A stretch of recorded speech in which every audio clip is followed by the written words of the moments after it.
Cyber Nation Sports Talk. It is Mailbag Day. Hello, Vincent. Hello, Sean. How are you? Good. Did you read my tweet? Oh, yeah, I was going to say, I was expecting a different reaction. It's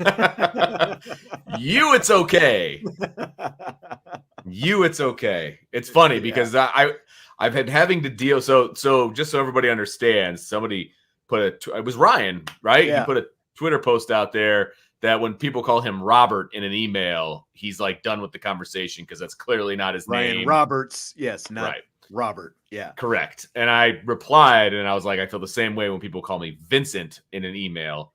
And when I just transferred jobs to a new school corporation, my legal given name is obviously Vincent. Mm-hmm. And that's my Google name is Vincent DeDario. And I even asked the downtown people, like, can we shorten it to Vince? Because nobody calls me Vincent.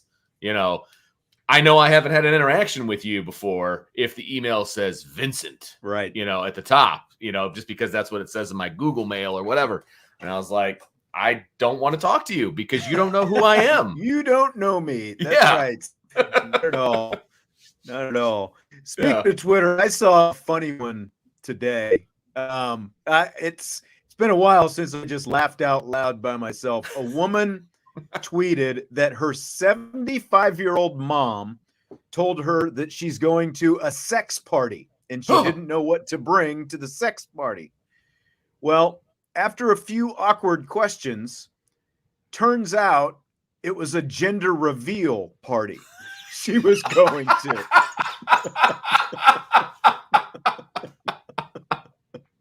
Little bit of a difference between a sex party and a gender reveal party.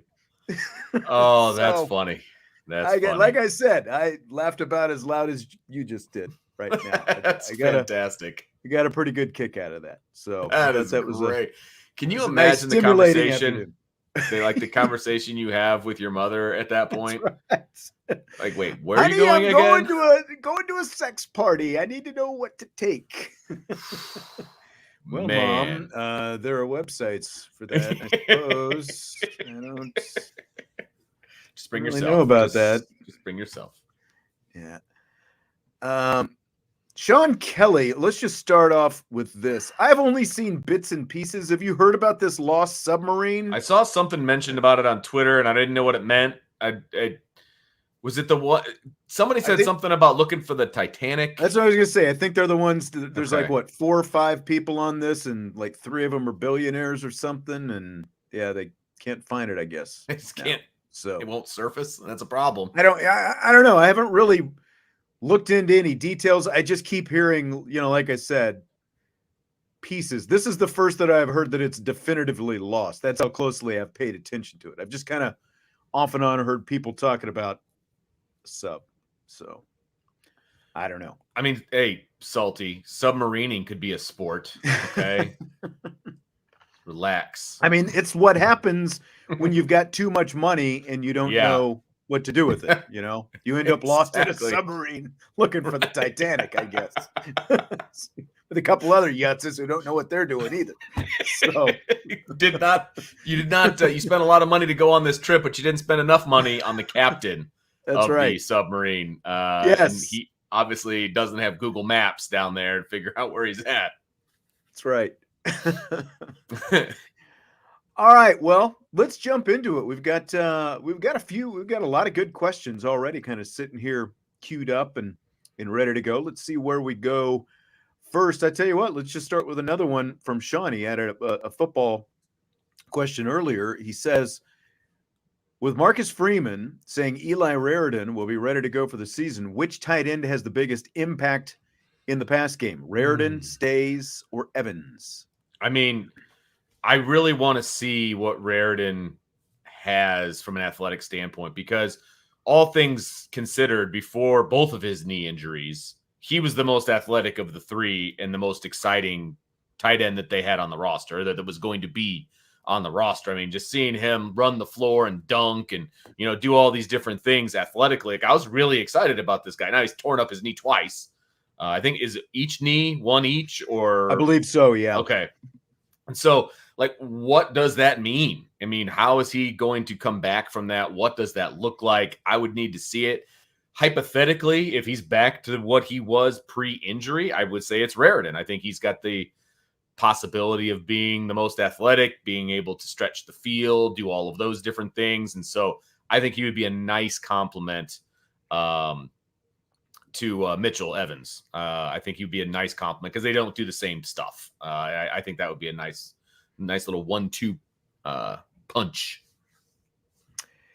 Yeah, I would probably go in the order it was asked. Raritan, Stays, Evans in terms of impact on the pass game. Again, assuming he's 100%. But unfortunately, when you've got, knee reconstruction in back-to-back years, that, that is a huge question.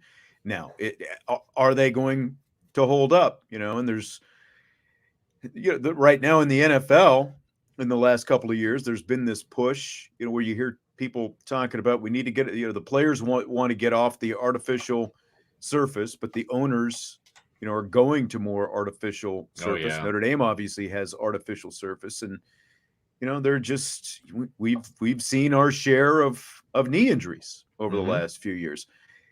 It's just, again, I think if you dig deep into the data,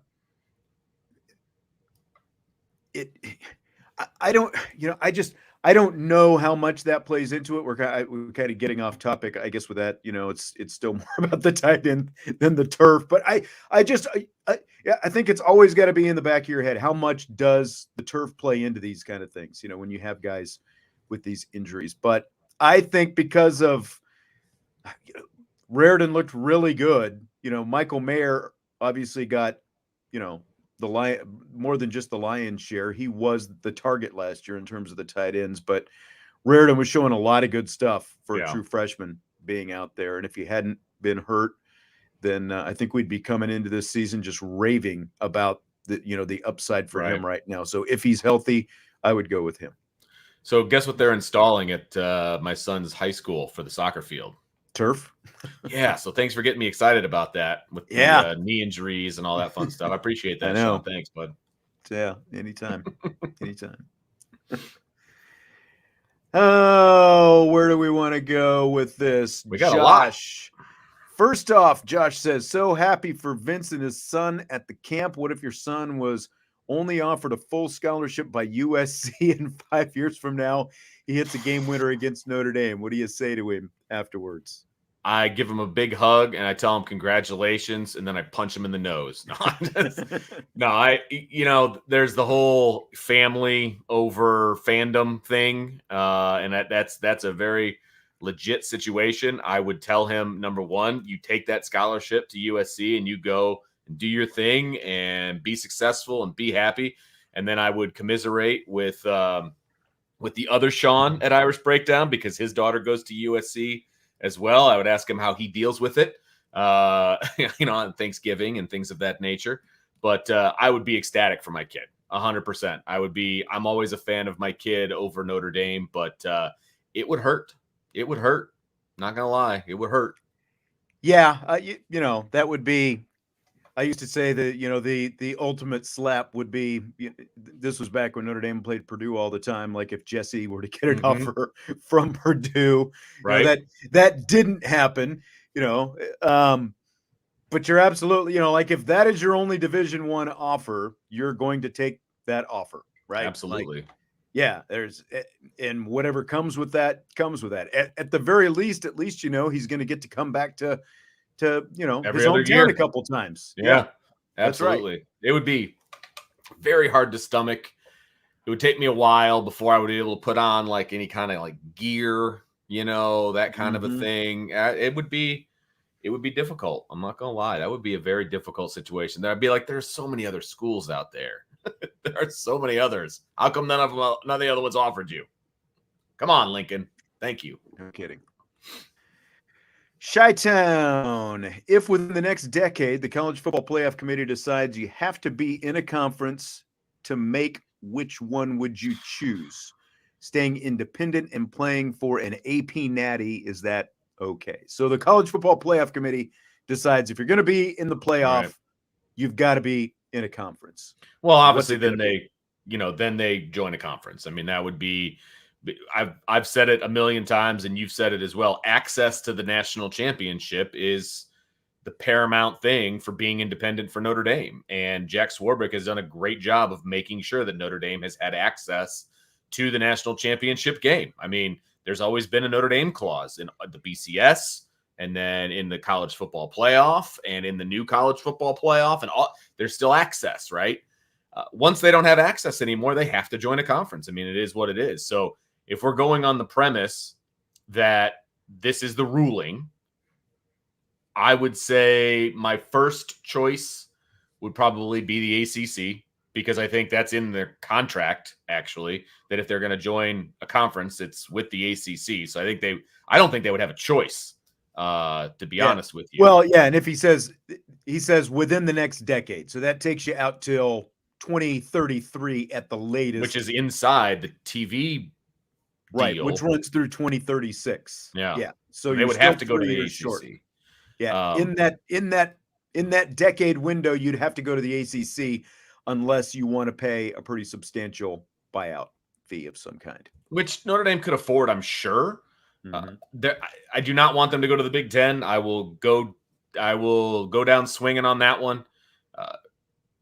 Obviously geography doesn't matter anymore. See USC, UCLA, right. It obviously doesn't matter. But I guess my second choice would probably be like the Big 12, maybe. I don't know. ACC is by far the one I would go.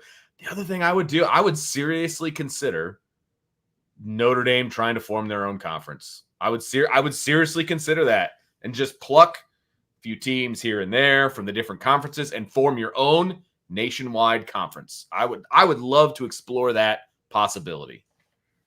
Yeah, I think it's worth a shot to see how far Notre Dame would get in that circumstance. The question would be the phrasing of it. Like there would have to be whoever the Notre Dame athletic director and president would have to be working with other, like an independent sort of, firm council, whatever it happens to be. Because like if the perception is this is Notre Dame's conference, they're creating it, I think that causes, sure, who's going to want to join that? Because then it's, people just kind of think, well, same old and all that. Like the Big Ten, everyone wants to put Notre Dame in the Big Ten, obviously. Just throughout the years, like you have heard, like Northwestern is the lone private school in the Big Ten. And they have essentially been outvoted on everything. Like what matters to them does not matter to the other schools in the Big Ten, because you're talking about state schools versus. Yep. They would be one of my first calls. Yeah. That's like Northwestern, Vanderbilt, Duke, schools like that. I think that they would all be, like I'd those go would talk be to good Penn State. To start Penn with. State. Yeah. I don't think they fit in the Big Ten, to be honest with you. I would go pluck a Florida school, one of the 3 Florida schools. Get Miami to join up with you.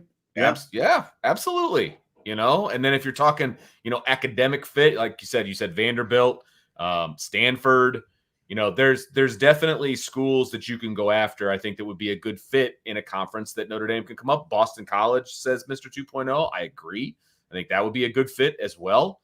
So, I mean, I would explore that possibility, and yes, people would call it the Notre Dame conference at start, because they would spearhead it. And let's be honest, you kind of need somebody with some oomph to spearhead the starting of a conference. And I think Notre Dame has that cachet. They could do that, and then they get some more people on board, and then you get more voices involved and, things of that nature. But I think it would be very interesting. I really do. I don't think it'll ever happen, though. I don't think that the College Football Playoff Committee will ever put a stipulation that you have to be part of a conference to be in. Just, like look at where they're going to allow 12 in right now. There's at-large teams. So it doesn't matter, if Right. you're in a conference. Exactly. And specific to Notre Dame, it benefits the college football playoff having Notre Dame in the playoff 100%. because of it's all a TV show once it gets Mhm. in their eyes. Once it gets there, it's all You a bet. TV show. They want Notre Dame for eyeballs and for ticket No doubt. sales for that matter. Absolutely. And as long as Notre Dame still has that power behind them, they still have that brand power behind them, which they clearly do, right? And we're going to talk about it in rapid fire about brand power and all that, right? As long as they still have that, they're not going to get forced into a conference anytime soon. And it's going to be now up to Pete Bavacqua to continue that legacy and continue that strength of brand for Notre Dame. And let's be honest, the apparel contract and the TV contract that they're about to deal with are going to go a long way for that. Mr. 2.0, over under 1/2 on the number of waterfalls in the remodeled Goog. I vote we have them, and they're colored blue and gold. I'm going to go under. I just don't see that being a thing.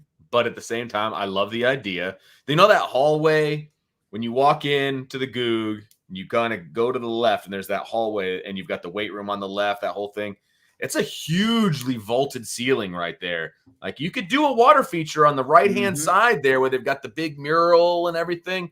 You could do a water feature there. You could.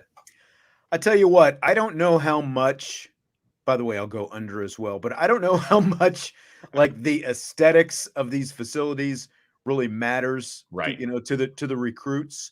But man, you just see some of these pictures of some of these other facilities. Like I just saw one for beautiful. Kansas, and like it's so much more modern and different. Now I realize you want to have notes of tradition and all that kind of stuff because you're Notre Dame, but it's just it doesn't look like anything that you're seeing in these other facilities. No. I'll say that. And I did see, because this is, Brian just had his one-on-one with Marcus Freeman, and he had like the news of Eli Raridan and Jadarian Price. I think that's where that Eli Raridan question came from. But he'll have more of that, coming here pretty soon. I don't think he's posted the whole thing yet, but I've seen, it's because it's June and it's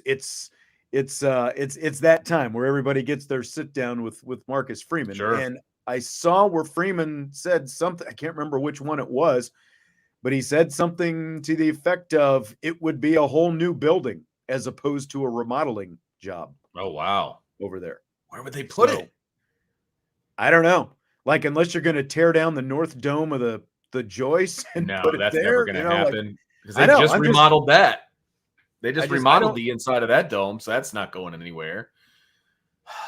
There's a lot of trees. There's a lot of trees there behind the Coug and the tennis facility and all. No, you're right.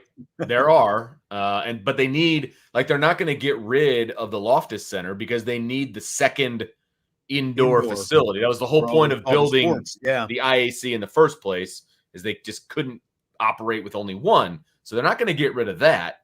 And right now the Goog is connected to, like, that would be just their footprint, man. The location of the Goog right now is ideal because it's right next to the indoor facility, right? Yeah. There's no other land around the football facility where you could do that right now, unless you built it on the practice fields. But they literally use those practice fields year round. So I don't know. You know what I mean? Like, I don't know where you would start from scratch, essentially. Well, what you would have, let's say you built it on the practice fields. There are it's just 2 fields over there. Right? There's 3. There's a natural grass one too that you can get to that's all the way out by Twickenham. Right, but it's not inside that fenced in area that we're talking about. Right. It's not, but they use it when they play on grass fields. Right. But I'm just saying, like, if you had to remodel that whole area, right? I mean, okay, so gotcha. So then you still have the Loftus to use. Right. Because you're talking about probably one off season. So you still have the Loftus, Sure. You have the field you just talked about, and you have the football stadium, which is artificial turf, so you don't have to worry about ripping it up. So you still have places you can practice.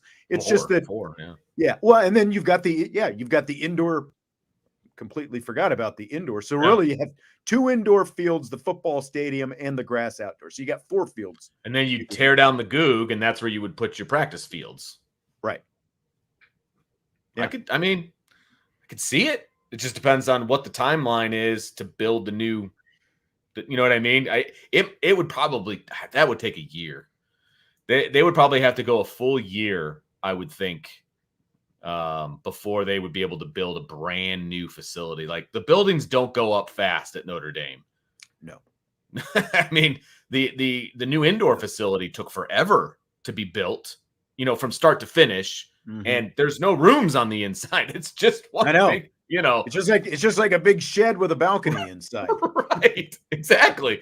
So I can't even imagine how long it would take to build a football facility with a kitchen and offices and all of the different stuff that you would need to have in there. So that would be, that's the first I've heard of a whole brand new building. That would be interesting. Yep. Me too. It would be. Salty. How do you say his first name? Is it Tabron or Tabron? Benny Powell, anyway. I believe. Yeah. Committed. Ziegler is reflecting positively on his visit. Notre Dame seems to lead for 2025. Harrison, what's your current assessment of Coach O'Leary? Well, and don't forget Bronte Johnson, too, who's going to announce his commitment on Saturday morning. So if you get Urlacher, you get the kid who just committed today. Benny Powell. Yep. Those are both threes. Both threes. Yep. And you get Bronte Johnson and you get Ziegler. This is a happy guy right here for the 24 class. And then, you're right. And then you get the kid in the 25 class. And I think people are going to be okay with where O'Leary is because I don't think he's a bad on-the-field coach. Look at the safeties that he's produced and the guys that he's turned into safeties who weren't safeties before, and they're playing at a pretty high level, right? Xavier Watts comes to mind. My opinion of him would be positive if he pulls off that 4-person class and then has a good class in 25. I agree. I realize there are some people who don't like, the Benny Powell and, Urlacher's. So it's like name alone, you kind of get him in there. And I think that there's at least some upside, but to get 4 like that, I think it was last week we were talking about, he needs to get some hits here. He can develop them once he gets it in. Absolutely. You do want to, again,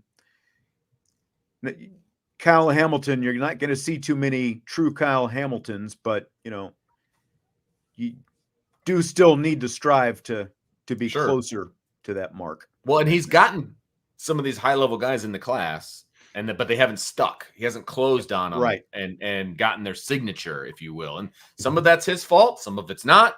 They've missed on a lot of 24 safeties. This is a pretty heavy safety class.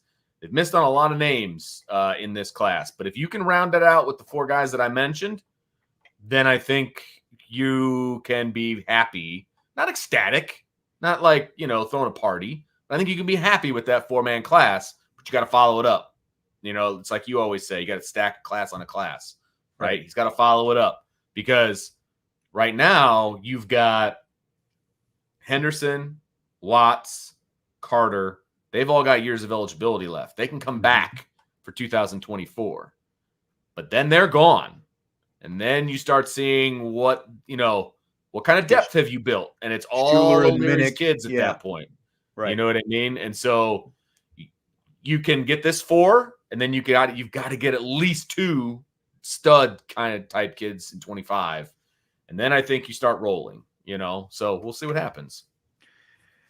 A mind bender question for you here. Vince, would you rather have to 1, be Brian Kelly's personal assistant for 3 months, 2, have to do an Oklahoma drill with Audric Estime, or 3, join the Big Ten? Oh boy. I'm going to go with I'll strap on the pads and do the Oklahoma drill first.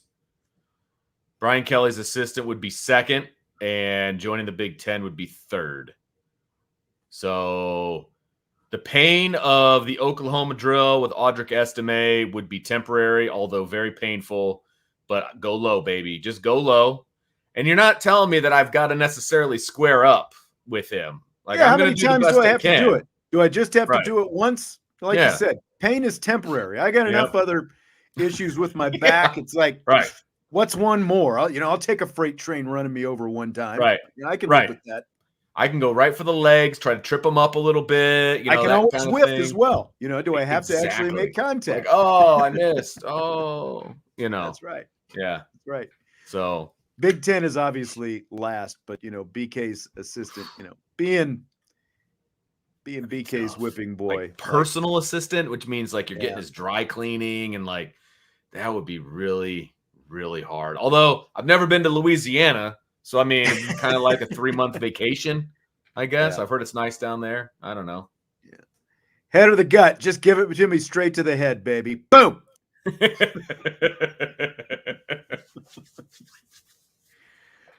Quinn, oftentimes, the more film on a player, the more NFL scouts pick it apart. If Hartman has a great year, do you see that being the case? Or is there a reset on his film at Notre Dame favoring recency and system? Oh, I think look, the NFL is really good at evaluating talent for the most part, but they've got just as bad a recency bias as anybody that's out there, right? I mean, how many good years did Joe Burrow have in college? One. Right. One good year. Now, it was a great year. And he's followed it up with good years in the NFL. So don't get me wrong, they got it right. But he had to transfer out just to get on the field of Ohio State, right? So Mitch Trubisky had one great year in college, and look, complete polar opposite. Look where that exactly. Jamarcus Russell, for example, like obviously that went a different direction. But look, if he goes out, he'll have the stats because he's already got the stats. He's a top 20 in yards and touchdowns all time in college football. He's got that. The biggest knock on him is his size, number one. And number two is that he didn't play in a pro-style offense. Can't change the size of a kid, right? But I think there's been enough guys in the NFL that have proven that size isn't necessarily an eliminating factor, right? But if he can go out and he can produce in a pro-style offense at a high level and take Notre Dame to places that Notre Dame hasn't been. If he goes to a New Year's Six Bowl and they win, Notre Dame hasn't done that since 1993. So I was 12 years old the last time Notre Dame won a BCS / New Year's Six game. If he can do that, he takes Notre Dame to some place they haven't been in 30 plus years. I think he rises up draft boards pretty heavily, to be honest with you. I'm not saying he's going to be the number one quarterback, but it's going to be a situation where he wouldn't have been looking around at another school to go to. The reason he's here is because that's the question that he's got to answer. Can he thrive outside of that? What's essentially just a college system in that slow mesh?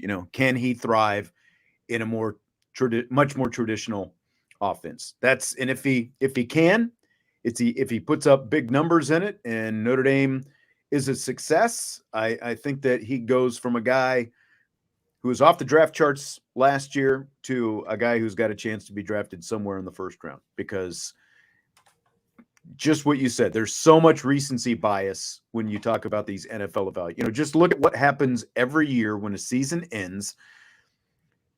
Teams and scouts totally disregard what they see on film, and they overvalue these stupid workouts where guys are thrown against air and all this different stuff. They look at all these different measurables, and that'll be a question too. How does he do in the measurables and whatever else? But if he puts good film out there this year, I think that he's definitely got a chance. I'm not saying he will, but I think he's got a chance to be a first round type guy. Yes. And NFL teams always overvalue a quarterback, right? Right. And so you don't even have to be amazing to be a first round quarterback. And exactly. How good is the quarterback class? I mean, I don't know. I guess we'll have to wait and see. It's more of a question, I guess, for Ryan, since he's an NFL draft expert, right? But after you get past Caleb Williams and Drake May, I feel like there's a pretty big drop off after that. And the race for the number 3 quarterback in the NFL draft moving forward for 2024, I guess it would be, is wide open, in my opinion. I think it's wide open. And I think Sam Hartman has as good a chance as anybody to nab that number 3 spot. I concur. Totally concur. Thanks for the super chat, Gregory Perez. We appreciate it. Which pundits are you excited to finally shut up about when Notre Dame wins either a playoff game or a major bowl game? I'll go first. Paul Feinbaum. Yeah, he's not going to shut up. Gregory said he'd go first, Paul Feinbaum. Yeah, he's not going to shut up about any anti-Notre Dame because Notre Dame is not a member of the SEC. So he will, when the topic of Notre Dame comes up, he will change the subject as opposed to saying anything nice would be my guess. I don't listen to a lot of pundits anymore, Sean. I know you listen to the NFL Network all the time. They're not talking about Notre Dame. Right. You know what Exactly. I mean? I'll be excited to hear, like, you know, if Notre Dame's playing in a big game, the odds of like Herb Street and Fowler doing their game or whatever are pretty high. So if Notre Dame goes out there and spanks whoever they're playing or whatever, they have to say nice things about Notre Dame. I would enjoy that. I would. Yeah, I mean, it's always nice when Desmond Howard has to eat a little crow. You know, that's a good point. Good call. He's the first one who comes to mind. He doesn't mind going out there and doing the Notre Dame bashing, especially these last couple of years when Michigan has, been a whole lot better. Yeah. So I would say Desmond is the guy at the top of my list. I can't remember what happened. It was a few years ago, and he was this and that about Notre Dame, and then Notre Dame went out and won, and I tweeted something at him about, hey, why don't you come on the post-game show with us, Desmond? Let's talk about it. Of course, he didn't want to do that. But. Shocker. Yeah, that's right. But he's of all the ones out there, I think he's definitely. But to his credit, he's eaten some crow over the years. He's given, I think, really the last couple of years, he's given Notre Dame a little bit more props when they're due. But yeah. It's still fun to see him kind of eat it when it's time. There's a couple Colin Cowherds in here in the chat, and can't say that I wouldn't appreciate Colin Cowherd saying something nice about Notre Dame because he is a big Brian Kelly fan. And when all that went down, he was very pro Kelly, very anti Notre Dame, that they have no chance of winning a national championship. And if Brian Kelly says it, it must be true. This is something that I found out about Colin Cowherd, and I won't go into all the details, but around the time that you and I met, when we were starting up my show, and we preempted the Colin Cowherd show, and he threw a hissy fit and went on the air and said all this stuff about Notre Dame. Here's what I learned about Colin Cowherd through that, and basically anytime you listen to his stuff, like like I was saying about Notre Dame and the college football playoff before, it's a show. That's what it is. Colin Cowherd will talk out of both sides of his mouth. He does it all the time. Just, that's exactly it. And he'll tell you it's fact, but he's making up the facts quite often. So him, I kind of stopped putting a whole lot of stock in. I know, right? Ago. Yeah. So I know that about you, by the way. I remember. Mr. 2.0, if you had to pick one for a prospect coming in, would you rather have CJ Carr's upside potential or a quarterback guaranteed to have Brady Quinn's career? This is a really good question because I'm a big fan of guarantees. And Brady Quinn had a great career at Notre Dame. He's pretty much has the vast majority of the passing records at Notre Dame. He was a winner. Had a lot of talent around him, obviously. He had a schematic genius behind him, which obviously helped as well. It's hard to not take the guaranteed thing, to take the guarantee on this one. I love the upside of Carr. I think he could potentially be better than Brady Quinn at some point, but there's no guarantee to that. I'm sorry. I'm taking the guarantee. I'm taking Brady Quinn here. Yeah. I mean, we were talking about NFL draft evaluators. If like NFL scouts could say with certainty, this guy is going to be this, or you can take this guy and he's got all this upside and, maybe he gets there. If that lock that you're talking about, what, like the Brady Quinn, for example, and again, we're talking about college career, but if like, the long and the short of it is I would take the guarantee of Brady Quinn's career. It's not like we're saying, Ian Book, you're going to win a lot of games, but what's it going to look like? It's still more about the guys around him. Brady Quinn helped elevate those 2005, 2006 teams. So I would take that 10 times out of 10. I would take that kind of guarantee over any upside potential that maybe it gets surpassed. I mean, so Brady Quinn's junior year, okay? He threw for 65%. He completed 65% of his passes. He threw for 3,900 yards, 3,919 to be specific, 32 touchdowns, 7 interceptions.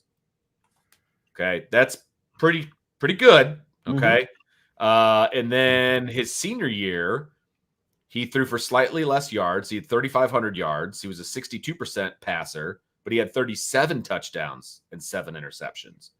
Like, you're going to guarantee me 4,000 yards and 76 touchdowns in 2 seasons? Yeah. I mean, 7,500 yards basically in 2 years. And like you said, 70 touchdowns basically. That's hard. That's a hard thing to say no to. It's easy to forget just how great he was for those 2 years just because of like what happened with the pro career. Unfortunately. Well, absolutely. And he was not heralded coming out of high school either. Right. If everybody remembers the story, he was obviously recruited by Tyrone Willingham. Tyrone Willingham was at his school to recruit Chinedum Ndukwe. And basically Ndukwe's family was like, you should look at this kid too. Right. And so Brady Quinn was an add-on to the class. Well, that's why I remember people, there were now still somewhat a fairly prominent college football writer, like when Charlie Weiss took over. Oh, he's doing it with Tyrone Willingham's recruits and all this stuff. Well, and that's the first thing to come to, it wasn't Cowherd, but it's, that's like a Cowherd type argument right there, because of what you just said. Brady Quinn was a throw-in with Chinedum Ndukwe. He was. And then when Tyrone Willingham gets fired because he wouldn't fire an offensive coordinator who was the complete, wrong, totally wrong system that they were trying to run. And then he gets a guy who actually knows something about offense and takes off. It was still about having the right mind in there, the right offensive mindset. And that's obviously what you saw with Charlie Weiss. You can't give Tyrone Willingham credit. And I, when everything came out in the wash, what Tyrone Willingham did or, more didn't do at Washington, it kind of backs up the point, Right. Exactly. And I'm trying to look for, what he was coming out of high school. He was not, I cannot imagine that he was a 4-star recruit. I just don't think that was the case.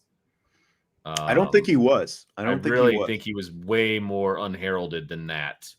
But I can't find anything specific because that was still, that was pretty early. I mean, you're talking about that would have been around what, 2002, 2003. Right. That was pretty early on. So things looked a lot different back then, just in terms of recruiting coverage and all that kind of stuff. Chi-Town asks, who's the most famous athlete you've got to interview, and which athlete would you like to interview, living or dead? Man, so I guess a little peek behind the curtain. So one of the first things I got to do when I was working with you is I got to interview people that were at the bookstore signing books or whatever. Right. I forgot about that. And that was like my job. I got paid with bookstore gift cards. So it was a very bookstore Christmas at my house, which was awesome.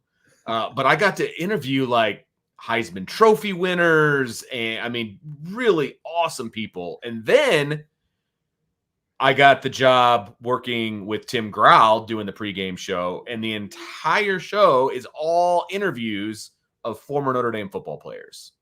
And so you name a football player that was at all famous, and I've interviewed them. So that's a tough one for me because I've been able to interview and talk to just about everybody that I would have ever wanted to. Yeah. Associated with Notre Dame. Yeah. And I mean, like Is it a sit-down interview? Because basically over the last 23 years, like anyone who's been anyone, at Notre Dame, I've at least had a microphone in there and got a couple questions, just depending whether it's Brady Quinn or Jeff Samardzija or, go down the list, of the coaches and all that different kind of stuff. Like Rocket Ismail is like we had, had him on a show, like many, many years ago. Desmond Howard actually had him on the show. Did you really? Once. Yeah. We talked to Rocket. Obviously not this past season because I wasn't on that show anymore, but the season just before that, he was at a golf course and we were interviewing him. It's awesome. Yeah. That dude has got some serious energy still to this day. Yep. And so like outside of Notre, Rocket Ismail, I would say is probably the most famous. Outside of that, when I was doing more college baseball coverage, kind of in my in-between years, like I remember I interviewed Chris Sale, like when he was still in college at Florida Gulf Coast, and a lot of guys like that. There's a lot of major leaguers actually. If I sat down and thought, guys who turned into major leaguers who were still in. Russell Wilson, I forgot about Russell Wilson. So he might actually be the most absolute famous. He was still at North Carolina State playing baseball and football at NC State before he transferred to Wisconsin. So that's probably like Russell Wilson, Rocket Ismail. I'd go to bat with that. I'm trying to think of like who, like the one that I would, that I would want. Like, can you think of anyone that you would really want? I would love to sit down and talk to Ryan Sandberg. That's a good one. I would love to talk to him about his journey and that whole thing. That would be a good one. I'm a big fan of Ryan Sandberg. That bat right here has Ryan Sandberg's signature on it. Yeah. He's kind of an idol of mine. But like even on my Twitter page, if you look at it, my pinned tweet is after my interview with Alan Page. Like that was one of the coolest interviews ever. Because he's a Hall of Famer and a justice, like a judge. Yeah. Minnesota Supreme Court justice. Yeah. Yeah, it's amazing. It's just amazing, So I've been very blessed to be able to talk to some really cool people from a Notre Dame standpoint, for sure. For sure. Absolutely. There's like there have been times, I don't know how interesting he would be now, but like when Notre Dame used to play Navy, like Roger Staubach was like back when Staubach was still like when you could say he was the last Navy quarterback to beat Notre Dame before some of the losses came. Yep. Like, I think it would have been more fun back then.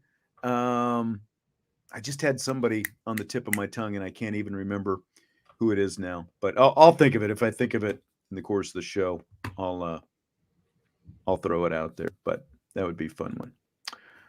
Quinn, do you think that if Blake Fisher and Audric Estime teamed up, they could beat Joey Chestnut by 20 hot dogs? If not, what number do you think they would beat him by? I don't think they would beat him. I don't. Just because they're big dudes doesn't mean they've got the the slide technique. I mean, they can't beat him at all. Even if they teamed up, there's no chance. No chance. No, I don't think so either. I'm writing that one down. I don't think he is too good. I mean, he's a professional. The guy is. Yeah. I don't even remember how many in a row he's won at this point. Gregory, who was a Notre Dame player that you bet the bank on being great? They didn't. Then a player you thought would be bad and ended up being good. Well, this one's actually pretty easy for me. I was telling anybody that wanted to listen that I thought Brandon Wimbush was going to be the next great Notre Dame quarterback. I really did. I thought he had all the tools. I thought he had a great head on his shoulders. He could run. He could throw. He had an absolute rifle attached to his shoulder. Like I was telling everybody that Wimbush was going to be a dude. And he wasn't. He didn't end up being that for a myriad of reasons. Obviously, that did not pan out. And I will say, on the other side of things, somebody who I didn't think was going to be any good that ended up being good was Ian Book. I mean, I'll give credit where credit is due. He compiled the stats and he won a lot of games at Notre Dame. And if you would have asked me when he came in, I would have said he wouldn't have started as many fingers on my hand games as he, he would have less than 5 games in his career, and he ends up being the Notre Dame's all-time winningest quarterback. Did not see that coming at all. You went the college route. I'll go sort of like from college to pro. I definitely thought Brady Quinn was going to be a better professional quarterback than what he ended up Me too. being. I was shocked that he did. Going to Cleveland, I don't think helped him. But Agreed. at the same time, I thought that he was going to have, a pretty legitimate, decent, at the very least, decent professional career. Agreed. Now, I wouldn't say that I thought this next guy was going to be bad, but I didn't think he was going to have the career that he ended up with, and that's Justin Tuck. Like he obviously, set the Notre Dame all-time sack record. Again, I thought he would be good in the NFL. I didn't think that he'd end up being what he did in the NFL with the Giants, but he also filled out quite a bit. He was still relatively, thin and, just relied on quickness, I think, in college. He got stronger and played really well and helped the Giants win a couple Super Bowls. So sure.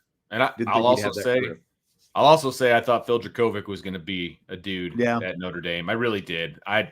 And his off the field stuff was not great. He just did not get along with everybody. And you can blame whatever side you want to. It's water under the bridge as far as I'm concerned. But I remember vividly, like he came in back when Notre Dame would have a big 7-on-7 tournament. He brought his team from out east, and they won it going away.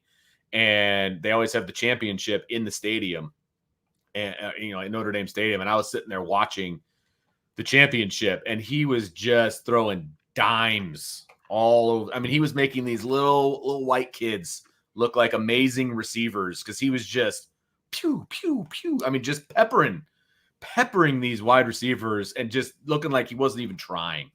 And I was like, okay, can't wait to get this guy in a gold helmet. Like, this is going to be a lot of fun. And it did not work out. No, it did not work out. Somebody said Ishaq Williams, and that's a good one, because that was a guy who came in, with a lot of stars and all that stuff, but just didn't pan out from a playing standpoint when he got here to Notre Dame. All right, there's a few more. I might try to work some of these into rapid fire, and if I don't today, I see some good rapid fire potential for tomorrow in some of these questions as well. So I like some of these. It's just that we're kind of at that point. So yes, we will keep it moving. Are you ready for rapid fire? I'm always ready for rapid fire. Let's go. All right. Woo! I think we've got some good stuff here to start us off, and I thought we might kind of get some questions on this during the mailbag, but we didn't. Fill in the blank. Tim Priester at Irish Illustrated talked with Irish Athletic Director Jack Swarbrick, who says Notre Dame's new apparel deal will come down to either Under Armour, Nike, or Adidas, and that's blank. Expected. I don't know, obviously, where those three rank, but I would say that those, if you put a gun to my head and you're just like, pick the 3 finalists, it would have been these 3. And so that doesn't surprise me at all. And the fact that they're just about ready to name the winner, or whatever you want to say, the winner.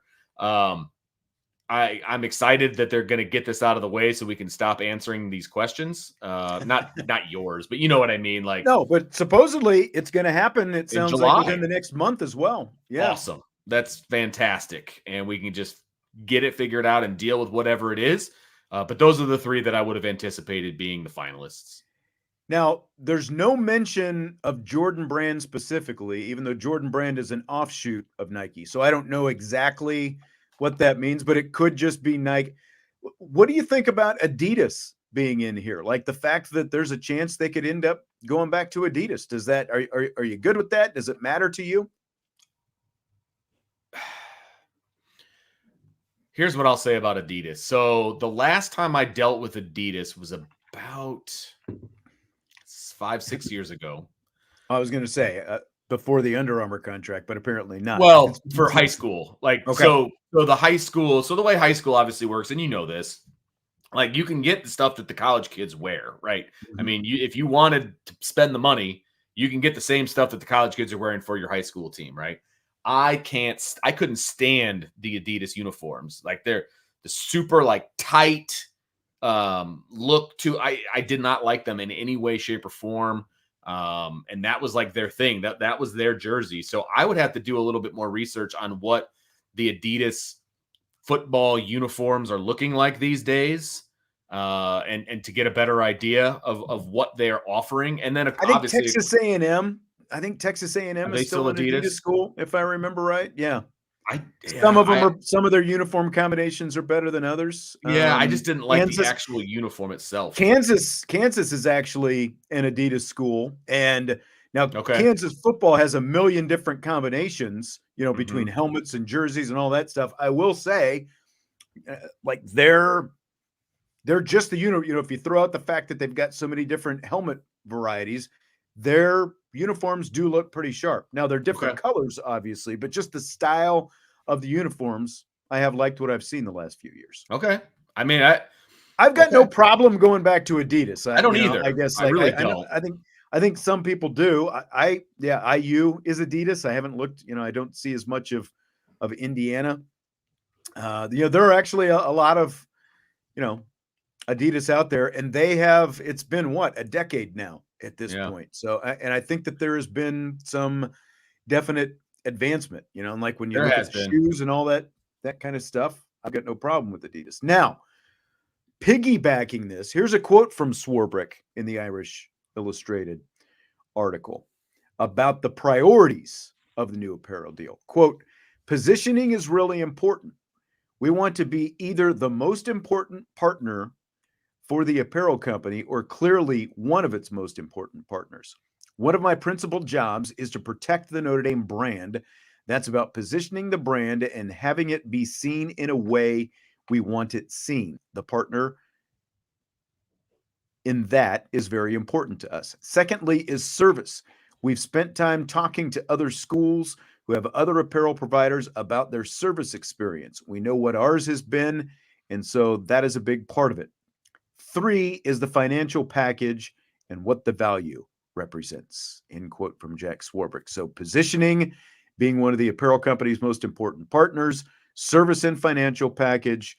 What do you think about, and the dollar, financial package, dollar amount. So what do you think about those priorities, Vince? I think you nailed it, to be honest with you. I agree that one of the number one responsibilities of the athletic director at the University of Notre Dame is to protect the brand. I completely agree with that. And Jack Swarbrick has done a fantastic job of that throughout his tenure. He has kept Notre Dame at the forefront, and that's what you need to do. And there are, obviously, if you drill down into that and what that means, and then if you want to like even put that into service, right? Have Notre Dame kids in your catalog, modeling or whatever. Like, get Notre Dame out there, get their brand out there, and use the apparel deal as a vehicle for that. I have no problem with that. And I think not only that, I think it's absolutely in the correct order as well. Service is very, very important. When you call up your place, whoever you're with, and you're like, hey, we need this and we need this and we need it by then, it better be here the day before that. You know what I mean? Like, show me that we're a priority for you, and what that service looks like, and we can talk. I think, and I think appropriately, third is the financial package. Notre Dame is not hurting for money. That's not the issue here. It's more the prestige of Notre Dame and where they land on the catalog of the people that are involved with whatever apparel brand you go with. That's way more important than the paycheck that they're going to be getting. There are going to be some people, though, who say that is the most important thing, and Notre Dame needs to be, the highest paid and all that, because it's happened before with some of these deals where people, didn't think that Notre Dame was being compensated correctly in that case. And part of that, and part of the protecting the brand is also the financial package, because Mm-hmm. because people are going to have that opinion and like, oh, well, so and so and so and so are getting more money than you guys are. So is your brand really that strong? Okay, I can see that. That's all part of protecting the brand. So, but that's why I would put the financial piece third, because I don't think it's the financials are not as important as the other two. But I think if the other two are important and they're met, then the financial will meet it as well. And I mean, look, I think from everything that I've heard, Under Armour does a good job with the service part. And when they signed the contract, it was, reported to be the biggest of its kind at the time. Now that has changed a lot because of the stock price and all that different stuff, So, they've hit at least part of it, but based on everything that we hear about the, and know about the quality of the shoes and things like that, like whatever you think about the uniforms, some of the uniforms look good. I think that there are big whiffs, with other parts of the uniform. Like, is that really protecting the brand with what we've seen there so far?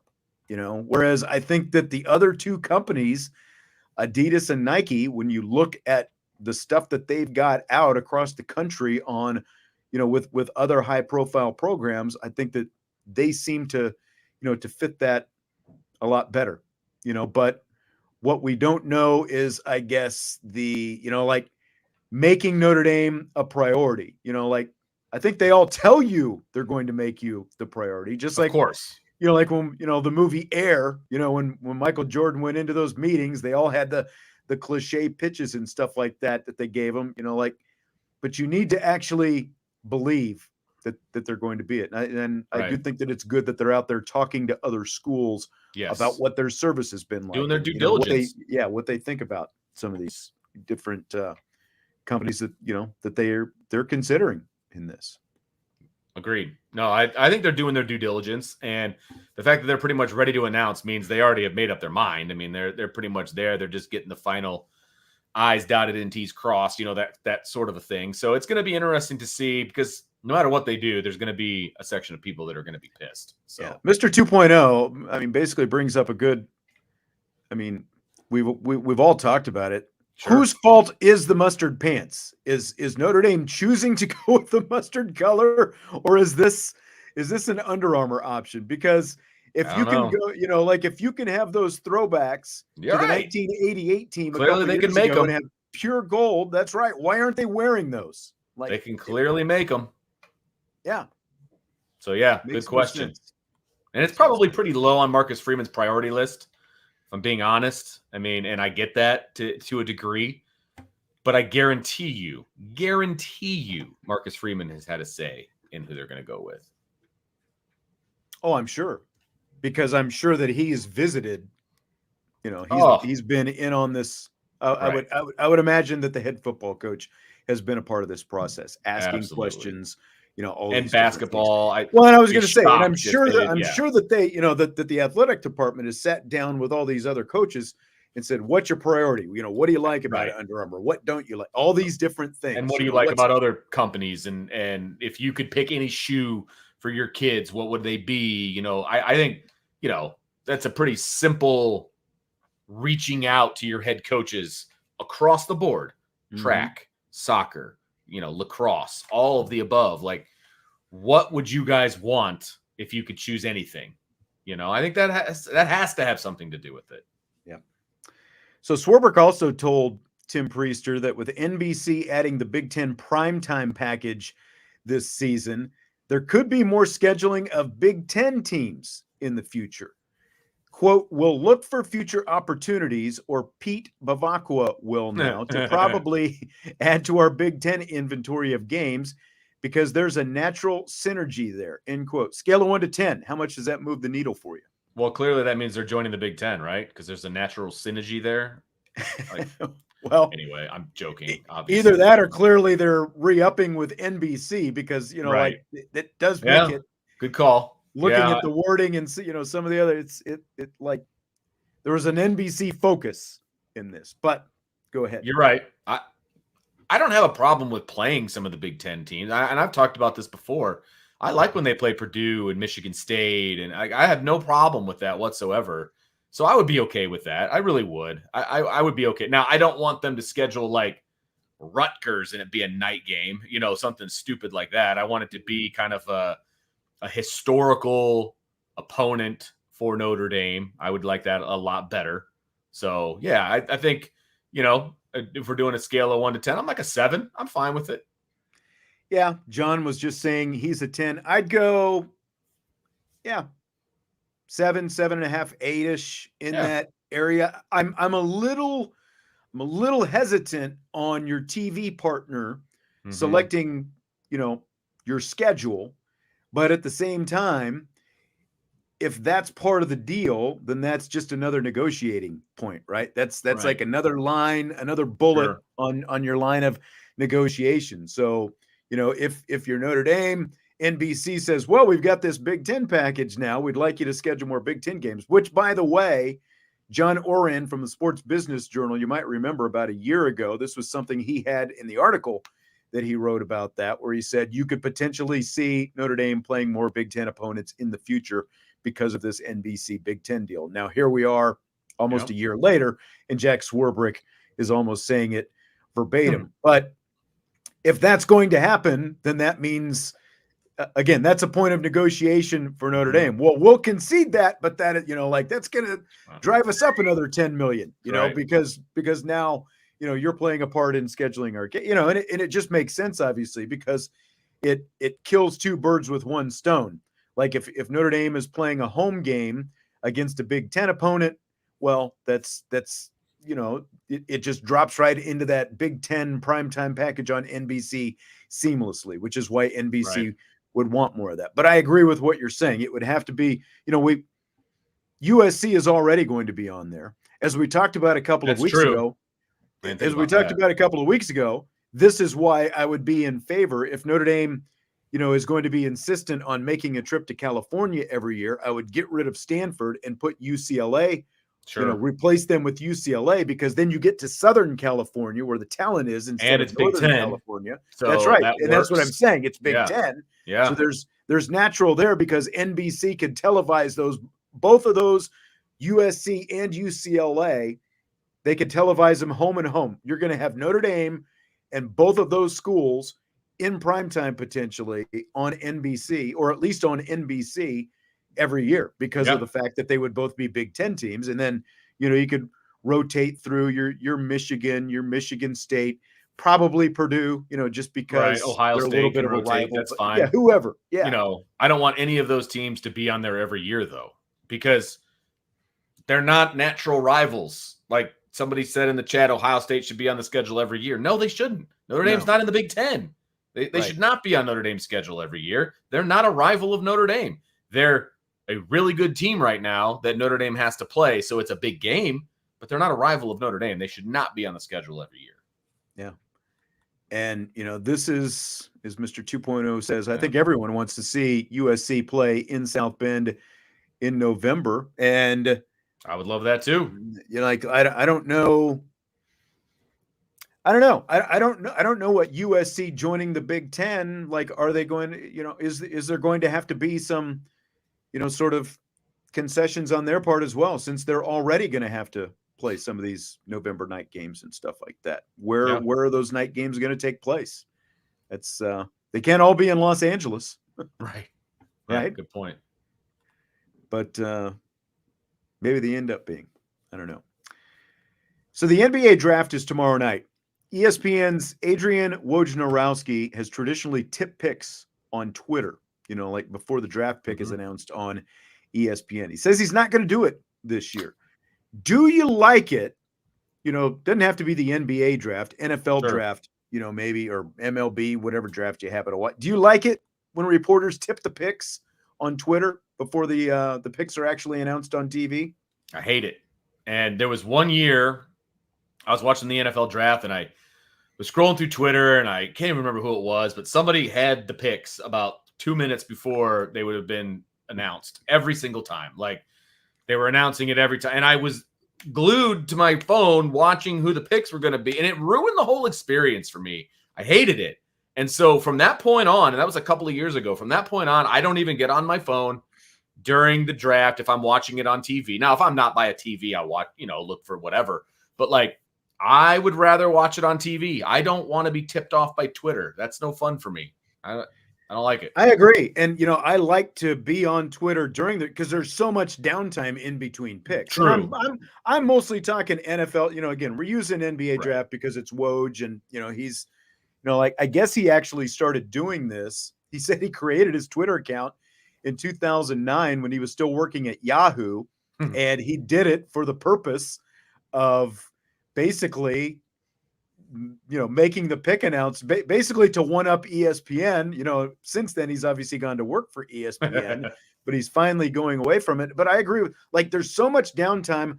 I like being on Twitter during the draft because you kind of, you see what different people are saying about, Sure. Either guys who just got picked and everything else. So it completely blows it if you're on Twitter and, like, why am I watching this show where it takes 10 to 15 minutes between every pick Right. if you're just going to blow it before they actually announce it on TV? So Yeah, I hate it when bad. they do that. Terrible. Yes. Terrible. Because it's that one-upmanship, It's like, oh, I got it before, it was on TV or what. Okay, good for you, Tanner had a question for you. You were talking about Phil Jurkovec. I don't know where you want to go with this. Can you elaborate more on Jurkovec not getting along with people? I don't want to elaborate too much. I'll just say that Phil did not get along with Brian Kelly and Tommy Rees, and vice versa. I mean, it was and depending on who you talk to. Well, but look, Phil, the way Phil talks about Notre Dame now is obviously. Oh, I mean, there was bad blood. Lingers. Yeah. I mean, there was bad blood. It's basically the reason he still takes those shots. Right. Bad blood. And you can, again, depending on who you talk to, they started it, he started it, Phil's dad there's a million different stories out there, right? And I don't necessarily care which one's which. The bottom line, they didn't get along. There was a relationship issue there, and it was best for everybody that they got a divorce, essentially. So that's really all I meant by that. I'm not saying that he specifically didn't get along with a lot of people. He didn't get along with Brian Kelly and Tommy Rees, or they didn't get along with him. Whatever. It didn't work. It didn't work. Exactly. Salty wants to know, assembling your choices independently from all current and past Notre Dame coaches, what is the worst possible offensive and defensive staff and head coach? Let's just go coordinators. We don't have to go position coaches. So offensive, defensive coordinators and head coach, worst possible. Yeah, this question was asked yesterday, I believe. Was it? Okay. To Brian. I was in the waiting room or whatever, pulling the questions up. But basically, Brian Van Gorder, a defensive coordinator. Agree. What was it? I can't remember who he said for head coach. I think he said Brian Kelly because he hates Brian Kelly, which I mean, there's if other. We're going to go on results. I'd say, like as good a guy as Faust is, I have to go with Faust. Right, and that was the first one in my head as well. Would be Jerry Faust. I mean, you could say Bob Davie, I suppose. I mean, that was not a good marriage. Tyrone Willingham was not a good marriage. Charlie Weiss was not a great marriage from a recruiting standpoint, or from a developmental standpoint. There's a lot of different ones you could go with. But at least obviously. For 2 years, he could coach some offense, right? Yeah, that's true. Bill Dietrich for offensive coordinator. I was waiting for you to finish yours. Dietrich is who I was going to go with. I could get on board with that. Slam dunk, no doubt. I would go Faust head coach, Bill Dietrich offensive coordinator, and offensive coordinator, Van Gorder defensive coordinator. Yeah, no doubt. Yeah. And I didn't even see. I'm on the wrong page, so I did George O'Leary. Yeah. I mean, I don't honestly. If we're doing revisionist history, I don't know that George O'Leary would have been unsuccessful at Notre Dame. I thought that was a pretty good marriage outside of the lying on your resume part, which was massive. What if? Massive. Yeah. What if? Massive. What would that have and you just think about the ripple effect. Yep. Does Brian Kelly ever come here? Does George O'Leary, does he bring the stability first? Or, does he end up, just I don't know how much you can base on what he did at Central Florida, after he ended up down there. Sure. So I thought it was a good hire when it happened. Yep. Huge sliding door. Everybody was in love with the George O'Leary hire. Yeah, happened. That's true. Did not work out in the long run. All right, Vince. I think that we will wrap it up with that. Again, there are there's some other questions that I think that we can say. Well, how many do we have here? Do you see any that are startup that you absolutely want to get to tonight? Let me see here.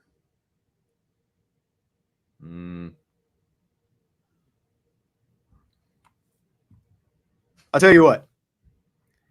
I'm going to save some of those. Let's just go with the. I just realized I've got one last question that I had.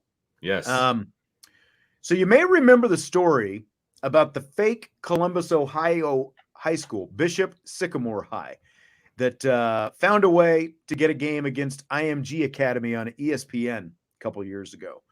Remember that the team reportedly exaggerated its football program status to get on ESPN, to get a game against IMG. They got slaughtered. They played 2 games in 2 days, all this different crazy stuff. They've made a documentary about it.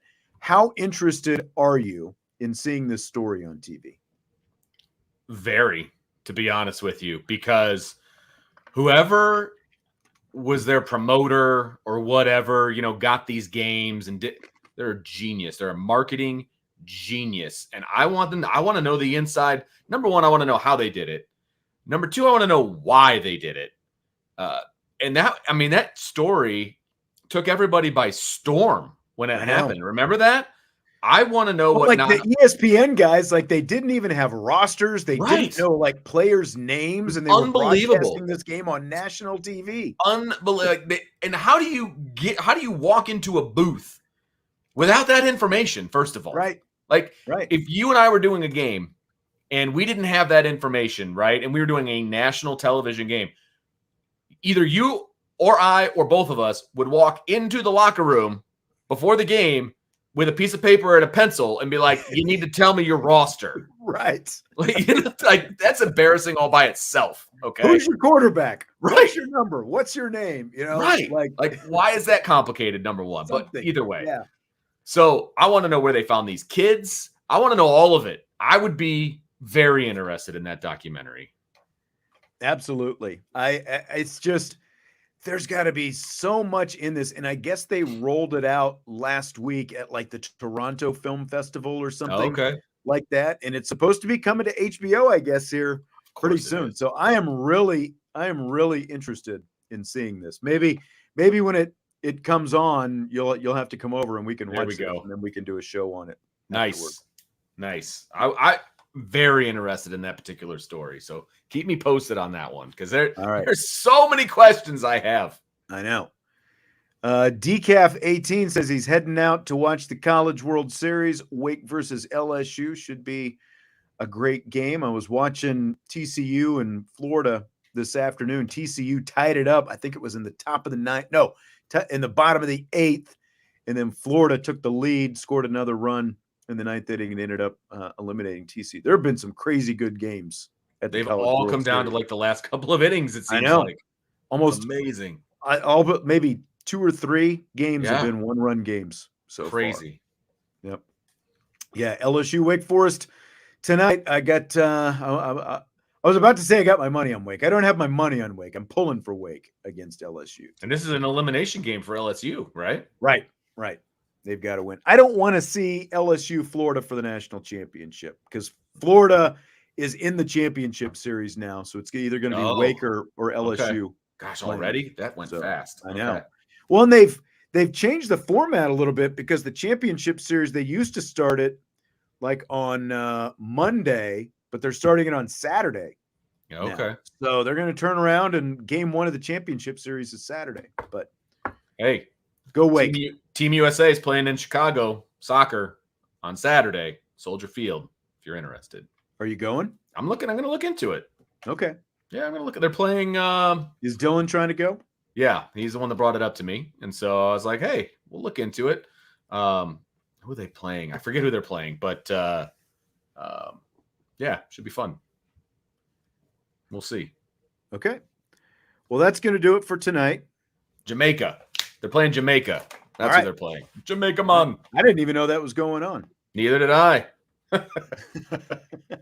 Mr. Soccer, Mr. Football. I know, right? All right. Well, we will talk to you tomorrow. I almost forgot. I didn't mention this at the top of the show. Micah Shrewsbury, Notre Dame men's basketball coach, on live at 6 tomorrow. Get here right at 6 because I was informed today he's got a hard out. So you don't want to, I guess you can always go back and, watch it, record it or whatever. But if you want to see and hear Micah Shrewsbury live, be on right at 6 o'clock. He will be on with us tomorrow night. On tomorrow night's show. So looking forward to that. Looking forward to that for sure. Hit the like button on your way out. And of course, subscribe, rate, and review. And we will talk to you tomorrow on IB Nation Sports Talk.